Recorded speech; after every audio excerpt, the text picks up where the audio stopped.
শ্রীকৃষ্ণ চৈতন্য প্রভু নিত্যানন্দ শ্রী অদ্বৈত গদাধর শিবাসাদি গৌর ভক্ত বৃন্দ। হরে কৃষ্ণ হরে কৃষ্ণ কৃষ্ণ কৃষ্ণ হরে হরে হরে রাম রাম রাম হরে হরে। হরে কৃষ্ণ কৃষ্ণ কৃষ্ণ হরে হরে হরে রাম রাম রাম হরে হরে। অতি কোমল কাঞ্চন দীর্ঘতনুং অতি কোমল কাঞ্চন দীর্ঘতনুং তনু নিন্দিত হিমমৃণালমদম তনু নিন্দিত হিমমৃণালমদম মদনার্বুদবন্দিত চন্দ্রপদং প্রণমামি সদা প্রভুপাদপদম মদনার্বুদবন্দিত চন্দ্রপদং প্রণমামি সদা প্রভুপাদপদম প্রণমামি সদা প্রভুপাদপদম প্রণমামি সদা প্রভুপাদপদম। কাপট্যধর্মান্বিতচণ্ডদণ্ড বিধায়কং সজ্জনসঙ্গরঙ্গম কাপট্যধর্মান্বিতচণ্ডদণ্ড বিধায়কং সজ্জনসঙ্গরঙ্গম শ্রীকৃষ্ণ চৈতন্য পদাব্জভৃঙ্গং শ্রীকৃষ্ণ চৈতন্য পদাব্জভৃঙ্গং বন্দে প্রভুং গৌরকিশোরসঙ্গম বন্দে প্রভুং গৌরকিশোরসঙ্গম বন্দে প্রভুং গৌরকিশোরসঙ্গম। পতিত পাবন শ্রী শিল গুরু মহারাজ কি জয়। অষ্টোত্তর শত শ্রী শিল ভক্তি সিদ্ধান্ত সরস্বতী গোস্বামী ঠাকুর শ্রী শিল প্রভুপাদ কি জয়। অবধূত কুলচূড়ামণি শিল গৌড় দাস বাবাজি মহারাজ কি জয়। শ্রী শিল সচ্চিদানন্দ ভক্তনাথ ঠাকুর মহাশয় কি জয়। দশমদস্থান আচার্য বৈষ্ণব বৈষ্ণববৃন্দ কি জয়। ভজনানন্দী সমাগত ভক্তবৃন্দ কি জয়। জগৎগুরু প্রভুপাদ শ্রী শিল ভক্তি সিদ্ধান্ত সরস্বতী গোস্বামী ঠাকুরের অনুকম্পিত তৎপ্রকটকালীন সম্পাদক শ্রীশ্রীমৎ সুন্দরানন্দ বিদ্যাপনাথ প্রভু সম্পাদিত পরমগুরু শ্রী গৌরকিশোর এই গ্রন্থের আজকের আলোচনার বিষয় আচার্যচরণী অপরাধের ফল। অযাত্রা প নামক এক ব্যক্তি শ্রী মায়াপুরে কিছুদিন বাস করিয়াছিল। সে মায়াপুর হইতে চলিয়া আসে। পরে আরেকদিন শ্রী মায়াপুর হইতে ভিক্ষা করিয়া বাবাজী মহারাজের নিকট উপস্থিত হইলে শ্রীল বাবাজী মহারাজ শ্রী মায়াপুরের সংবাদ জিজ্ঞাসা করেন। তাহাতে প বলিল, আমি আর মায়াপুরে যাইব না, কারণ সরস্বতী প্রভৃতি বৈকুণ্ঠের ব্যক্তি তাহারা ঐশ্বর্য ভাবাপন্ন, আমরা ব্রজভজনকারী, তাহাদের সঙ্গে আমাদের প্রয়োজন নাই। ইহা শুনিয়া শ্রীল বাবাজী মহারাজ অত্যন্ত বিরক্ত হইয়া বলিলেন, টিটির পাখি সাগর লঙ্ঘন করিতে গেলে হাস্যাস্পদ হয়। তুমি যদি বাঁচিতে চাও তবে অনিন্দক ও তৃণাদপি শুনিছ হইয়া দিবারাত্র হরিনাম গ্রহণ কর। সর্বাগ্রে বৈষ্ণব অপরাধ পরিত্যাগ কর। তুমি নরকে থাকিয়া ব্রজের সংবাদ জানিবে। বৈকুণ্ঠে সরস্বতী আছেন, আবার বৃন্দাবনেও সরস্বতী আছেন। তোমার কাঁধে পিশাচি চাপিয়াছে, তুমি কিরূপে ব্রজের সরস্বতীর কথা জানিবে? তখন প বলিল, আমি আপনার নিকট নবদ্বীপে থাকিব, শিল বাবাজি মহারাজ বলিলেন, তুমি নবদ্বীপে বাস করিতে পারিবে না। বৈষ্ণব চরণে অপরাধ করিয়া কেহ নবদ্বীপে বাস করিতে পারে না। যোগমায়াপুরের চরণে তোমার অপরাধ হইয়াছে, তোমার অধঃপতন অনিবার্য। আমি শ্রী মায়াপুরেও আছি, নবদ্বীপেও আছি। যাহারা শ্রী মায়াপুরের প্রতি বিদ্বেষ করিবে, তাহাদের নবদ্বীপ বাস হইবে না। শ্রী মায়াপুর শচীনন্দনের জন্মস্থান, উহা চিন্ময় ধাম। সেখানে শিল ভক্তিবিনোদ ঠাকুর ও সরস্বতী প্রভু কিরূপ শুদ্ধভাবে হরিভজনের আদর্শ দেখাইয়াছেন, তোমার সে সকল দেখিবার চক্ষু হইল না? তুমি এক বৈষ্ণবের বিদ্বেষ করিয়া আর এক বৈষ্ণবের কৃপা প্রার্থনার ছলনা করিতেছ। সত্য সত্যই শিল বাবাজি মহারাজের কথানুসারে দেখা গিয়াছে, ওই ব্যক্তি স্ত্রীসঙ্গী ও পাষণ্ডী হইয়া পড়িয়াছে এবং ভিক্ষা করিয়া অবৈধ পরস্ত্রীর বিলাসোপকরণ সংগ্রহ করিতেছে। মহতের চরণে অপরাধের ইহাই প্রত্যক্ষ ফল। এখানে অযাত্রা প, অযাত্রা কোটানকোটের মধ্যে রয়েছে। অযাত্রা প নামক এক ব্যক্তি শ্রী মায়াপুরে কিছুদিন বাস করেছিল। সে মায়াপুর থেকে চলে আসে। পরে আর একদিন শ্রী মায়াপুর থেকে ভিক্ষা করে বাবাজি মহারাজের কাছে আসলে শিল বাবাজি মহারাজ শ্রী মায়াপুরের সংবাদ জিজ্ঞাসা করেন। আগে মায়াপুরে ছিলেন, তারপর মায়াপুর থেকে চলে আসে। তারপর একদিন শ্রী মায়াপুর গিয়ে ভিক্ষা করে ফিরে আসে।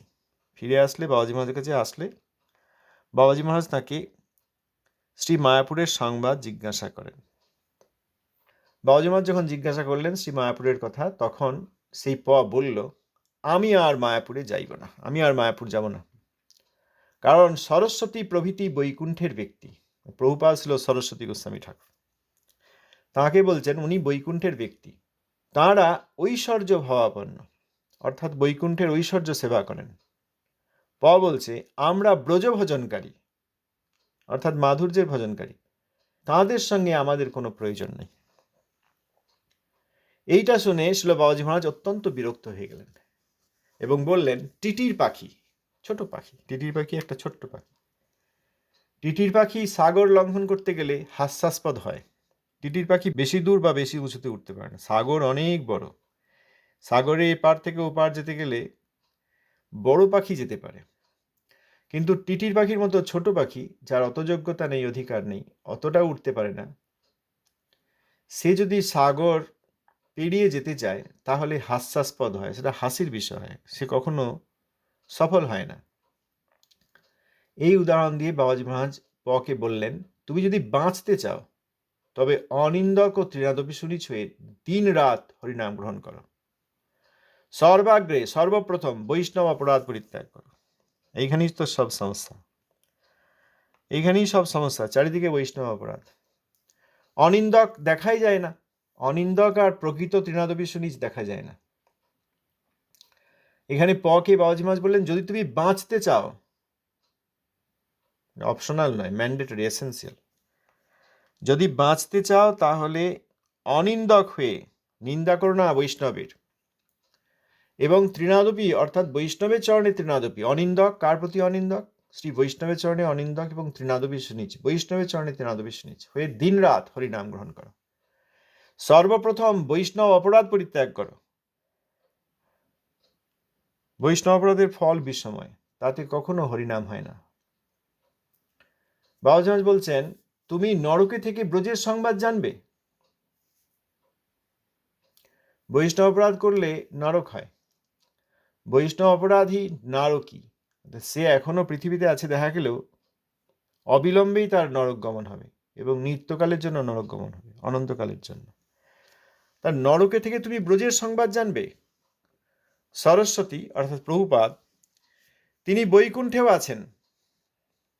বৈকুণ্ঠে সরস্বতী ঠাকুর প্রভুপাদ আছেন, আবার বৃন্দাবনেও প্রভুপাদ সরস্বতী ঠাকুর আছেন। দুই স্থানেই আছেন, বৈকুণ্ঠেও আছেন, বৃন্দাবনেও আছেন। তোমার কাঁধে পিশাচি চাপিয়ে আছে, মানে ভূত চাপলে যেমন হয়, পাড়া গায়ে কারো কারো ঘাড়ে বলে ভূত চেপেছে, সে আর তখন স্বাভাবিক ব্যবহার করে না। এখানে বাবাজি মহারাজ পকে বললেন, তোমার কাঁধে পিশাচি চেপেছে, তুমি কিরূপে ব্রজের সরস্বতীর কথা জানিবে? অর্থাৎ প্রভুপাদ ছিল সরস্বতী গোস্বামী ঠাকুর, তার প্রকৃত স্বরূপ কি করে তুমি জানবে? এই কথা বললেন। প্রভুপাদ ছিল সরস্বতী গোস্বামী ঠাকুর ব্রজের, তিনি নন্দব্রজের। তাঁর কাছে গিয়েছিলেন শ্রী মায়াপুরে, তখন গিয়ে তিনি দেখেছেন যে প্রভুপাদ ছিল সরস্বতী ঠাকুর ভগবানের বিষয় নিয়ে ব্যস্ত।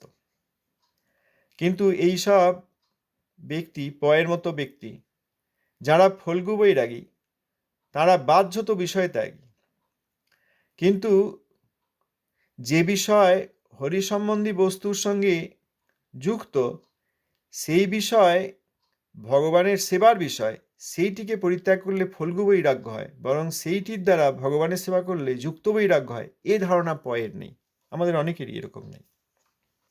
আসক্তিরহিত সম্বন্ধ সহিত বিষয়সমূহ সকলই মাধব, যাতে আর প্রাকৃত আসক্তি নেই। এই ধরনের যেসব বিষয় যেগুলি মাধবের সেবার সঙ্গে যুক্ত, সেইগুলি সবই অপ্রাকৃত বস্তু।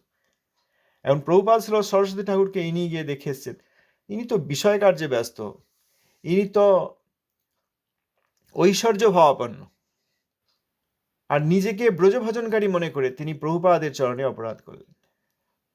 এই কথা বললে বাবাজি মহারাজ উত্তর দিলেন, তোমার কাঁধে পিশাচি চেপেছে, তুমি কিরূপে ব্রজের সরস্বতীর কথা জানিবে? তখন উত্তর দিল, আমি আপনার কাছে নবদ্বীপে থাকব, ওখানে আমি আর যাব না। উনি বৈকুণ্ঠের ব্যক্তি, আমরা ব্রজভজনকারী, আমি আপনার কাছে থাকবো। অর্থাৎ বাবাজি মহারাজকে ব্রজভজনকারী মনে হয়েছে, আর প্রভুপাদ ছিল সরস্বতী ঠাকুরকে বৈকুণ্ঠের ব্যক্তি মনে হয়েছে। অতএব আমি ওখানে আর যাব না, আমি আপনার কাছে থাকবো। এই কথা শুনলেই বাবাজি মহারাজ বললেন, তুমি নবদ্বীপে বাস করতে পারবে না। বৈষ্ণব চরণে অপরাধ করে কেউ নবদ্বীপে বাস করতে পারে না, সোজা কথা।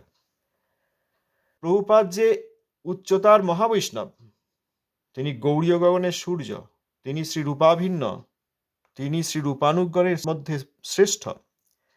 এহেন প্রভুপাদের চরণে অপরাধ করে কখনো নবদ্বীপ পাস হয় না, ধামবাস হয় না। আজকাল তো অনেক লোক এসছে, বহু লোক বিভিন্ন জায়গা থেকে বিভিন্ন জায়গায় এসছে। সেই সব লোক প্রভুপাদ এবং তাঁর শিষ্যগণের চরণে অপরাধ করছেন প্রতিনিয়ত। তাদের হৃদয়ের মধ্যে, মনের মধ্যে অপরাধ, ভয়ঙ্কর অপরাধ বাসা বেঁধে আছে। এইসব লোক বাহ্যত ধামে এসেছে এবং ধামবাস করছে মনে হলেও তাঁরা কেউ ধামবাসী নন।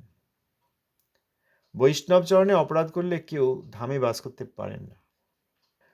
বাবাজি মহারাজ বলছেন, যোগমায়াপুরের চরণে তোমার অপরাধ হইয়াছে, যে মায়াপুর বা শ্রী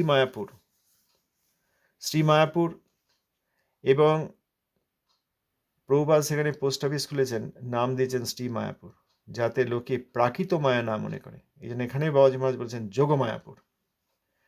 মহাপ্রভুর আবির্ভাব স্থান প্রাকৃত মায়ার স্থান নয়, যোগমায়ার স্থান, যোগমায়া দেবীর স্থান। যোগমায়াপুরের শ্রীচরণে অপরাধ করে কখনো নবদ্বীপ পাস হয় না। যোগমায়াপুরের চরণে তোমার অপরাধ হইয়াছে। দুটো অপরাধ হলো, এক হচ্ছে শ্রী মায়াপুর আর যাবো না, এইখানে আপনার কাছে থাকবো, অতএব শ্রী মায়াপুরের চরণে অপরাধ হলো। আর প্রথমেই প্রভুপাদ ছিল সরস্বতী ঠাকুরের চরণে অপরাধ হলো, তাকে বৈকুণ্ঠ ব্যক্তি বললেন বলে। ব্রজভজনকারী আমরা, আর উনি বৈকুণ্ঠের ব্যক্তি, এই কথা বলে প্রভুপাদের চরণে অপরাধ করলেন। মাধুর্য ভজনকারী যে মহাবৈষ্ণব, তাকে ঐশ্বর্য ভজনকারী হিসেবে দেখলেও অপরাধ হয়। কতভাবে বৈষ্ণব অপরাধ হতে পারে। তোমার অধঃপতন অনিবার্য।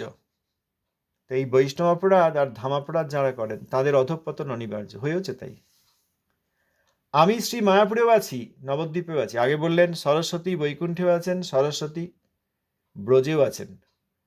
তুমি নরকের জীব, ব্রজের সরস্বতীর কথা কি করে জানবে? ব্রজের যে নয়নমণি প্রভুপাদ ছিল সরস্বতী ঠাকুর, তার কথা তুমি কি করে জানবে? আর নিজের জন্য বললেন যে বাবাজি মহারাজ তো নবদ্বীপে বাস করেন, কুলিয়ায়। নিজের জন্য বললেন, আমি নবদ্বীপেও আছি, আমি শ্রী মায়াপুরেও আছি, নবদ্বীপেও আছি। যাহারা শ্রী মায়াপুরের প্রতি বিদ্বেষ করিবে, তাহাদের নবদ্বীপ বাস হইবে না। শ্রী মায়াপুর শচীনন্দনের জন্মস্থান, উহা চিন্ময় ধাম। সেখানে ছিল ভক্তিবিনোদ ঠাকুর ও সরস্বতী প্রভু কিরূপ শুদ্ধভাবে হরিভজনের আদর্শ দেখাইয়াছেন। শিল ঠাকুর মহাশয়, শিল ভক্তিবিনোদ ঠাকুর মহাশয় শ্রীমন মহাপ্রভুর আবির্ভাব স্থান আবিষ্কার করলেন। সেখানে গৌর বিষ্ণুপ্রিয়া সেবা প্রকাশিত হলেন। প্রভুপাদ ছিল সরস্বতী ঠাকুর শ্রী মায়াপুরের উন্নতি সাধন করলেন ঠাকুর মহাশয়ের আদেশে এবং ইচ্ছায়। 1936 সালের দিকে শ্রী যোগপীঠের ওই উঁচু মন্দির, মূল মন্দির প্রতিষ্ঠিত হয়েছিল। বাবাজি মহারাজ বলছেন শিল ভক্তিবিনোদ ঠাকুর মহাশয় ও প্রভুপাদ ছিল সরস্বতী ঠাকুর। উনি বলেন সরস্বতী প্রভু, শিষ্যকে বলছেন সরস্বতী প্রভু। প্রভু বলতেন শিষ্যকে। এনারা দুইজন কিরকম শুদ্ধভাবে হরিভজনের আদর্শ দেখাইয়াছেন, তুমি দেখতে পাচ্ছ না সেসব? তোমার সে সকল দেখিবার চক্ষু হইল না, তোমার দেখার চোখ হলো না? বৈকুণ্ঠ ভজনকারী বলে অপরাধ করে আসলে। আজকাল তো লোকজন প্রভুপাদ ছিল সরস্বতী ঠাকুরের চরণে যে কিভাবে অপরাধ করে, কি যুক্তিতে অপরাধ করে, সেই সব দেখলে অবাক হয়ে যেতে হয়। প্রভুপাদের নাম, প্রভুপাদের প্রতিষ্ঠিত শ্রী গৌড়ীয় মঠ, শ্রী গৌড়ীয় মঠের নাম শ্রী চৈতন্য মঠ, প্রভুপাদের ভজন কুটির, প্রভুপাদের সমাধি মন্দির, এসবের প্রতি কোনো শ্রদ্ধা নাই লোকে। যোগপীঠ, শ্রী মায়াপুর সম্বন্ধে কোনো শ্রদ্ধা নাই। প্রভুপাদ সম্বন্ধে শ্রদ্ধা নাই, ভক্তিবিনোদ ঠাকুর মহাশয় সম্বন্ধে শ্রদ্ধা নাই। বাবাজি মহারাজকে তো অনেকে জানেই না। বাবাজি মহারাজের স্বরূপ, বাবাজি মহারাজের চরিত্র, শিক্ষা, জীবনী, ভজন, আদর্শ জানেই না। আর প্রভুপাদের চরণে অপরাধ। এই যে একজন বললেন যে আমার শক্তি দ্বিগুণ এবং আমি গুরুদেবের 10 গুণ করেছি, এইটি হচ্ছে গুরু লঙ্ঘনের শেষ উদাহরণ। এর চেয়ে খারাপ উদাহরণ আর হয় না, সে যিনিই হন তিনি। আবার কয়েকদিন আগে শুনলাম যে কথা বারবারই এখন আসছে, কারণ আমি এর দ্বারা খুব বিচলিত, কারণ সম্মান করতাম, আমি প্রভুপাদের শিষ্য বলে সম্মান করতাম, মানা যায় না। প্রভুপাদের শ্রীমুখে মিথ্যা কথা বসিয়ে দিয়ে একযোগে প্রভুপাদের চরণে অপরাধ, আর সেই মিথ্যা একটি বাক্যের দ্বারা শিল ভক্তিবিনোদ ঠাকুরের চরণে অপরাধ। এইসব ব্যক্তিকে কোনো প্রচারক বলা যায়? এনারা নরকের পথিকৃৎ। কোনো কারণে বহু লোককে নিয়ে নরকে গমন করার রাস্তা করে দিয়েছেন। এইসব লোককে সম্মান করা যায় না। এইগুলি করলে বর্তমানে যা হয়েছে, ধামবাস, মন্দির স্থাপন, প্রচার, বিভিন্ন বইপত্র প্রিন্ট করে বিক্রি করা, এইগুলির সঙ্গে হরিভক্তির কোনো যোগই নাই। কারণ এখানে ভক্তিবিনোদ ঠাকুরের চরণে অপরাধী। যে কথা বলা হয়েছে ঠাকুর মহাশয়ের সম্বন্ধে, প্রভুপাদ বলেছেন বলে যে কথা বলা হয়েছে শিল ভক্তিবিনোদ ঠাকুর মহাশয় সম্বন্ধে, এটা এই জগতে অপসম্প্রদায়ের লোকেরাও করেনি। যারা অপসাম্প্রদায়িক, যারা প্রভুপাদ ভক্তিবিনোদ ঠাকুরের চরণে প্রতিনিয়ত অপরাধ করে, তারাও এতটা করেনি। তারা অবশ্যই মহা অপরাধী, অপসম্প্রদায়। কিন্তু সম্প্রদায়ের মধ্যে এসেছি দেখিয়ে যে কথা বলা হয়েছে, এত বড় অপরাধ জগতে কোথাও দেখা যায়, ব্রহ্মাণ্ডে কোথাও দেখা যায়, শুধু পৃথিবী লোক নয়। যেখানে একজন বললেন উনি বৈকুণ্ঠের ভজন করেন, আমরা ব্রজ ভজনকারী, ওখানে আমরা যাব না, তাকে বাবাজি মহারাজ কিভাবে বললেন যে তোমার অধঃপতন হবে, অনিবার্য, কেউ রক্ষা করতে পারে। অনিবার্য মানে তার আর কোনো অন্য অল্টারনেটিভ নেই, হতে পারে না, অন্য কিছু হতে পারে না, অনিবার্য একটি তোমার পরিস্থিতি হতে যায়, তোমার অধঃপতন হবে। কারণ তুমি এইভাবে সরস্বতী প্রভুকে অবমাননা করলে, বৈকুণ্ঠের ভজনাকারী বলে অবমাননা করলে। তিনি অন্য বলেননি, কিন্তু তিনি বলেননি যে প্রভুপাদ অবৈষ্ণব বা বিষয় কার্য করছেন বা আমার ওনার ভজন হলো না, ওসব বলেন। উনি বলেছেন উনি বৈকুণ্ঠের ব্যক্তি, প্রভুপাদকে বৈকুণ্ঠের ব্যক্তি বলেছেন। এই অপরাধ হয়েছে। আর বর্তমানকালে প্রভুপাদকে সম্মান করছি দেখিয়ে যারা, প্রভুপাদের ধারায় আসছে দেখিয়ে যারা প্রভুপাদের চরণে সূক্ষ্মভাবে অপরাধ করছে, তারা আরও ভয়ঙ্কর। প্রভুপাদের মুখে মিথ্যা কথা বসিয়ে ঠাকুর মহাশয়ের চরণে অপরাধ, এই সব লোকেদের কি অবস্থা হবে? আর আমরা যদি কোনো না কোনোভাবে তাদের তারিফ করি, সম্মান করি, এতদিন আমি তাই ভুল করেছি। সাধনা নেই আমার, আমি সাধক নই, এতদিন সেই ভুল করে এসেছি। আজ তারস্বরে পরিষ্কার কণ্ঠে জানাতে চাই যে বড় ভুল হয়ে গেছে। এইরকম ভুল আর কোনোদিন করা উচিত নয়, আর কেউ যেন না করেন। এইসব ব্যক্তিকে সম্মান করা হয়েছে, ইনোসেন্টেও সম্মান করা হয়েছে, প্রভুপাদের সঙ্গে সম্বন্ধ থেকে তাকে সম্মান করা হয়েছে, প্রভুপাদের শিষ্য বলে তাকে সম্মান করা হয়েছে। যখন তিনি গুরু ভাইদের অবমাননা করেছেন, তখন সেখানে কান বন্ধ করে রাখা হয়েছে, কারণ সেগুলো শোনার আমাদের অধিকার নেই। আর ততদিন আমি প্রার্থনা করতাম যে যা বলেছেন আপনারা কেউ যেন রিপিট করবেন না, কারণ তিনি বলছেন গুরু ভাইদের সম্বন্ধে আমাদের বলার অধিকার নেই। কিন্তু আপনারা সব শিষ্য প্রশিষ্য স্থানীয়, তিনি যদি গুরু ভাইদের সম্বন্ধে সব বলেন তাহলে অপরাধ হয়ে যাবে। কিন্তু তারপরে যখন দেখলাম সেই ব্যক্তি বলছেন আমার শক্তি দ্বিগুণ এবং আমি 10 গুণ করেছি, এইটি গুরু লঙ্ঘনের উদাহরণ। এত খারাপ উদাহরণ আর হয় না। তারপরে সেটিও সরিয়ে রেখে তবু সম্মান করার চেষ্টা করলাম। এখন আবার শুনলাম তিনি বলেছেন প্রভুপাদের শ্রীমুখে এমন বাক্য বসিয়েছেন যেটি প্রভুপাদ কোনোদিন বলতে পারেন না। প্রভুপাদ ভক্তিনাথ ঠাকুর মহাশয় কোনোদিন বাবা বলেন নাই, ঠাকুর মহাশয় বলতেন। ছিল ভক্তিনাথ ঠাকুর মহাশয় প্রভুপাদের নামগুরু। তিনি শ্রী কুর্ম বিগ্রহ দিয়েছিলেন প্রভুপাদকে অর্চন করার জন্য। সমস্ত কিছু এনারা নিত্যসিদ্ধ পার্শ্বদ, তবুও গৌরলীলায় সমস্ত কিছুতে প্রভুপাদ ভক্তিনাথ ঠাকুর মহাশয়ের অনুগত। শিল ভক্তিনাথ ঠাকুর মহাশয় যেসব গ্রন্থাদি লিখলেন, সেই সব গ্রন্থ লেখার পর গৌর সুন্দরের কাছে প্রার্থনা করলেন যে এখন আমার বয়স হয়ে গেছে এবং আমি গৃহস্থ, অনেকে শুনছে না, এমন একজনকে পাঠাও যে এইসব বিষয়ে জগতের লোককে বুঝিয়ে বলতে পারবে। তখন শ্রী বিমলা প্রসাদ সরস্বতী রূপে প্রভুপাদ ছিল সরস্বতী ঠাকুর চতুর্থ তনয় রূপে আবির্ভূত হন। চতুর্থ তনয় রূপে এনারা দুইজনেই নিত্যসিদ্ধ পার্শ্বদ, গৌরলীলার বিশেষ চরিত্র। এবং যেভাবে এনারা মহাপ্রভুর অনুসরণ করেছেন, মহাপ্রভুর প্রেম দান করেছেন, মহাপ্রভুর বিপ্রলম্ব ভাবের পোষ্টা, তাতে এনারা পার্শ্বদ। সেই একজন পার্শ্বদ আরেকজন পার্শ্বদ সম্বন্ধে যা বলেননি সেইটা মিথ্যা করে তাঁর শ্রীমুখে লাগিয়ে এত বড় অপরাধ করেছে। এগুলো বলতে সাবধান হলেন না, তাকে তো বৈষ্ণব মনে করতাম, মহাবৈষ্ণব মনে করতাম। অতএব এই ক্যাম্পে, এই সমাজে সঙ্গে যাদের কোনো না কোনো সম্পর্ক আছে, তাদের কখনো হরিভজন সম্ভব নয়। এখানে যদি বাবাজি মহারাজ অযাত্রা পকে বলেন যে তুমি বৈষ্ণব অপরাধ করলে, তার চরণে ক্ষমা চাও, তাঁর চরণে তৃণাদপি শুনিছাও, প্রভুপাদ ছিল সরস্বতী ঠাকুরের শ্রীচরণে ক্ষমা চাও, তাকে তুমি বৈকুণ্ঠ ব্যক্তি বলেছ, ব্রজভজনকারী নিজেকে বলে তাকে বৈকুণ্ঠ ব্যক্তি বলেছ, তার কাছে তোমার মহাবৈষ্ণব অপরাধ হয়ে গেছে, ক্ষমা চাও এবং তাঁর শ্রীচরণে তৃণাদপি শুনিছাও। এই যে তুমি করছো না, তোমার অধঃপতন অনিবার্য। শিল ভক্তিনাথ ঠাকুর মহাশয় ও প্রভুপাদ ছিল সরস্বতী ঠাকুর, বাবাজি মহারাজ বলছেন সরস্বতী প্রভু কিরূপ শুদ্ধভাবে হরিভজনের আদর্শ দেখিয়েছেন, তোমার সেসব দেখার চোখ হলো না? উলুকে না দেখে যদি সে সূর্যের কিরণ। পেঁচা সারা রাত ঘুরে ঘুরে বেড়ায়, কিন্তু সূর্য ওঠার আগেই গাছের কোটরে আশ্রয় নেয়। সেই সূর্যের কিরণ উঠলেও দেখতে পায় না, দেখার তার চোখ নেই।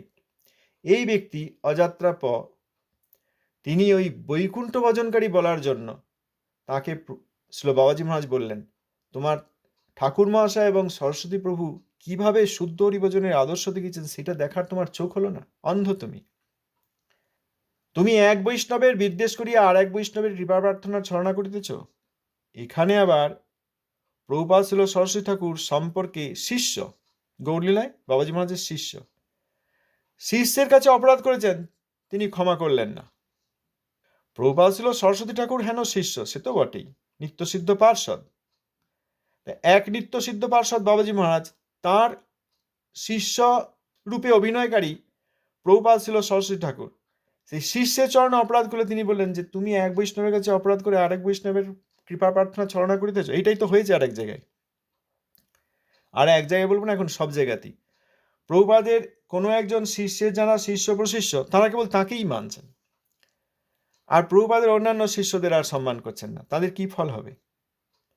গুরুদেব বা পরম গুরুদেব তাঁর গুরু ভাইদের সম্মান করছেন না, তাদের কি ফল হবে? যদি শিষ্যের চরণে অপরাধ করলে বাবাজি মহারাজ এই আদর্শ দেখিয়ে থাকেন যে এক বৈষ্ণব অর্থাৎ সরস্বতী প্রভু, অর্থাৎ প্রভুপাদ ছিল সরস্বতী ঠাকুর, অর্থাৎ তাঁর শিষ্য স্থানে অভিনয়কারী, শিষ্যাভিনয়কারী প্রভুপাদ ছিল সরস্বতী ঠাকুরের চরণে যখন অযাত্রা অপরাধ করলো, তখন বাবাজি মহারাজ তাকে ক্ষমা করলেন না, যে তুমি তার কাছে অপরাধ করে সে আমার সঙ্গ পাওয়ার চেষ্টা করছো, আমার কাছে কৃপা প্রার্থনা করার ছলনা করছো, এটা তোমার ছলনা। অতএব যেখানে একজন শুদ্ধ বৈষ্ণবকে অবমাননা করে আরেকজন শুদ্ধ বৈষ্ণবের কাছে কৃপা চাওয়া হয়, সেটি ছলনা। আবার যে ব্যক্তি তাদেরকে আশ্রয় দেন, তিনিও গুরুপদের যোগ্য নন। এখানে আছে, শ্রীল প্রভুপাদ বলেছেন শ্রী চৈতন্য ভাগবতের একটি ভাষ্যে, শ্রী চৈতন্য ভাগবত গৌড়ীয় ভাষ্য মধ্য 22, 128, 130 শ্লোকের ভাষ্যে স্বয়ং শ্রীল প্রভুপাদ লিখেছেন, বৈষ্ণবের শিষ্যাভিমানে অপর বৈষ্ণবকে নিন্দা করিলে কখনো বৈষ্ণবগুরু তাদৃশ শিষ্যকে রক্ষা করেন না। শ্রী নিত্যানন্দের অবজ্ঞা করিয়া অদ্বৈতের স্তাবকগণের গৌরব পাত্র হইবার চেষ্টা করিলে অদ্বৈত প্রভু কখনো সেই দুষ্টমত সমর্থন করেন না। যাহারা গুরুর আসন লাভ করিয়া বৈষ্ণব নিন্দা করেন ও বৈষ্ণব নিন্দক শিষ্যের পক্ষ সমর্থন করেন, তাহাদের অধঃপতন অবশ্যম্ভাবী। একজন বৈষ্ণবের শিষ্য, সেই শিষ্যগণ যদি আরেক বৈষ্ণবের অসম্মান করেন, গুরু বা গুরুস্থানীয় আরেকজন বৈষ্ণবের অসম্মান করেন, তাহলে যদি সেই বৈষ্ণব, তিনি প্রকৃত বৈষ্ণব হন, প্রকৃত বৈষ্ণব গুরু হন, তিনি সেটা সমর্থন করেন না, সেই শিষ্যকে রক্ষা করেন না, বৈষ্ণব অপরাধী বলে ত্যাগ করেন। যেই সব ব্যক্তি গুরুর আসন লাভ করে বৈষ্ণব নিন্দা করেন, দেখা যায় না, বাপরে, গুরু ভাইদের এতদিন আমি অবাক হতাম, গুরু ভাইদের কে কি না বলা হয়েছে, যেটা একদম খুব সমাজের নিম্ন স্তরের জায়গায় গিয়ে দেখা যায় সব গালিগালাজ, সেই সব গালিগালাজ পর্যন্ত দেওয়া হয়েছে। অবাক হয়ে যেতাম, তবুও কান বন্ধ করে রাখতাম। যাক, একজন ব্যক্তি তাঁরই সমান সমসাময়িক যারা অধস্তন, দশম অধস্তন, তাদের বলছেন আমি আর কি বলবো, বলতে গেলে আমার অপরাধ হবে। শ্রী চৈতন্য ভাগবতে বৃন্দাবন দাস ঠাকুর মহাশয় নিষেধ করেছেন। কিন্তু যদি কোনো ব্যক্তি গুরুর আসন লাভ করে নিজে বৈষ্ণব নিন্দা করেন ও বৈষ্ণব নিন্দক শিষ্যের পক্ষ সমর্থন করেন, তাহাদের অধঃপতন অবশ্যম্ভাবী। এই তো দেখা যায় যে গুরু এই মর্নিং ওয়াক, তারপর ওই ঘরের গল্প, তারপর এখানকার এসব বা চিঠিপত্র, এসবে পরম বৈষ্ণব গুরু ভাইদের অবমাননা করছেন, আর শিষ্যরা আবার তার সঙ্গে সাথ দিচ্ছে, তাল দিচ্ছে। রেকর্ডিং শুনে দেখলাম, আমি তো বিশ্বাস করতাম না আগে, সব মিথ্যা করে কেউ মুখে লাগিয়ে দিয়েছে এরকম মনে করতাম। এখন রেকর্ডিং শুনে শুনে সব দেখলাম 2-4টে জায়গায়। সময় নেই আমার সব শোনার, অপরাধগুলি শোনার আমার ইচ্ছা নেই। তবু এত লোকে যে বলে, আর আমি যে সম্মান করি, আর কেউ অসম্মান করলে তাদের আমি প্রোটেস্ট করি, প্রতিবাদ করি, তা দেখি একবার এত বলছে কি ব্যাপার চলছে, তো দেখলাম সত্যিই তাই, মহা অপরাধ, ভয়ঙ্কর অপরাধ করা হয়েছে। আবার শিষ্যরা সেখানে তাল দিচ্ছে, আগে শুনেছে, হ্যাঁ উনি এইরকম, উনি এই বলেছেন, ও আপনি তো এইটা বলেন। এই করতে করতে, গুরু ভাইদের অবমাননা করতে করতে দেখছি তিনি এবার গুরুদেবের অবমাননা করেছেন, প্রভুপাদের অবমাননা করেছেন। আবার প্রভুপাদের যে নাম গুরু, শ্রী রূপানুগ ভক্তিধারার ভগীরথ, যিনি শ্রী রূপানুগ ভক্তিধারার ভগীরথ, যেমন গঙ্গা দেবীকে এনেছিলেন ভগীরথ, সেই রকম শ্রী রূপানুগ ভক্তিধারার ভগীরথ যিনি, তাঁর চরণে অপরাধ করেছেন। আবার সেই অপরাধটি প্রভুপাদ বলেছেন বলে চালিয়ে দিয়েছেন। এইসব দেখে আর ঘুম আসছে না আজকাল। এতদিন এইসব লোককে সম্মান করে এসেছি অপরাধের ভয়ে, এখন বাকি জীবন এইগুলির প্রতিবাদ না করলে আমারও আর রক্ষা নেই। যাহারা গুরুর আসন লাভ করিয়া বৈষ্ণব নিন্দা করেন ও বৈষ্ণব নিন্দক শিষ্যের পক্ষ সমর্থন করেন, তাহাদের অধঃপতন অবশ্যম্ভাবী। এত রেকর্ডিং, এত টেপ সব দিয়েছে, সব জায়গায় দেখা যাচ্ছে ওই গুরু ভাইদের চরণে অপরাধ, আর শিষ্যরা সেখানে হাততালি দিচ্ছে আর হাসছে। কি আশ্চর্য! এইগুলি কি প্রচার? এইগুলি প্রচার নয়, এগুলো বৈষ্ণব অপরাধের অপপ্রচার। যে বাবাজি মহারাজ বললেন, তুমি এক বৈষ্ণবের বিদ্বেষ করিয়া, ওই যে বৈকুণ্ঠ ব্যক্তি বলেছেন, এতেই বিদ্বেষ হয়ে গেছে, বিদ্বেষ করিয়া আরেক বৈষ্ণবের কৃপা প্রার্থনা ছলনা করিতেছ। সত্য সত্য এই বাবাজি মহারাজের কথা অনুসারে, ওই যে বললেন অধঃপতন হবে, তোমার অধঃপতন অনিবার্য, অধঃপতন হবে। অতএব বাবাজি মহারাজের কথা অনুসারে দেখা গিয়েছে ওই ব্যক্তি স্ত্রীর সঙ্গীও পাষণ্ডী হয়ে পড়েছে এবং ভিক্ষা করে অবৈধ পরস্ত্রী তার বিলাসের উপকরণ সংগ্রহ করছে। মহতের চরণে অপরাধের এইটি প্রত্যক্ষ ফল। যেখানে মহতের চরণে অপরাধ হচ্ছে, প্রভুপাদের শিষ্যগণ তাদের চরণে অপরাধ হচ্ছে, সেখানে গেলে হবে না, সেটিকে প্রচার বলা যায় না, সেটিকে অপপ্রচার বলে প্রমাণ করতে হবে। জগতের লোককে বুঝিয়ে দিতে হবে, কেবল নিজে গেলে হবে না তা নয়, জগতের লোককে বুঝিয়ে দিতে হবে। না হলে আমরাও আমাদের দায়িত্ব পালন না করার জন্য এই অপরাধের ভাগী হয়ে যাব। ধন্যবাদ, প্রণাম। জয় বাবাজি মহারাজ, জয় প্রভুপাদ।